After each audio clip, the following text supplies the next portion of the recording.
இந்த பைக்குள்ள மனைவியின் தலை இருக்கு. பைக்கில் அசால்ட்டாக வந்து காவல் நிலையத்தில் சரணடைந்த கணவர்.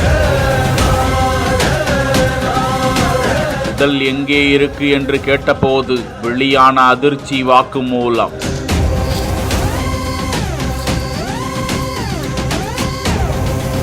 இலங்கை அனந்தர் புளியங்குளம் நொச்சிக்குளத்தை சேர்ந்த ஆசிரியை ஸ்வர்ணலதா 32 வயதான அந்த பெண் வவுனியாவின் வடக்கு பகுதியில் உள்ள அரசு பாடசாலை ஒன்றில் ஆரம்ப பிரிவு கல்வி கற்பிக்கும் ஆசிரியையாக இருந்து வந்திருக்கிறார். அவரது கணவர் யாழ்ப்பாணத்தை சேர்ந்த சுகிர்தரன். இருவருக்கும் இடையே அண்மை காலமாகவே குடும்ப தகராறு இருந்து வந்ததாக சொல்லப்படும் நிலையில் நொச்சிக்குளம் பகுதியில் இருந்து கணவனும் மனைவியும் ஒரு மோட்டார் சைக்கிளில் புளியங்குளம் நோக்கி சென்றார்களாம். அப்போது சின்ன பூவரசங்குளம் என்ற பகுதியில் வனப்பகுதியில் தனது மனைவியை கொடூரமாக கொலை செய்து உடலை அங்கேயே வீசிவிட்டு தலையை எடுத்து கொண்டு வந்து காவல் நிலையத்தில் தலையோடு கணவர் சரணடைந்திருக்கிறார். சந்தேகத்தின் காரணமாக இந்த கொலை நடந்திருப்பதாக தகவல்கள் கூறப்படுகின்றது.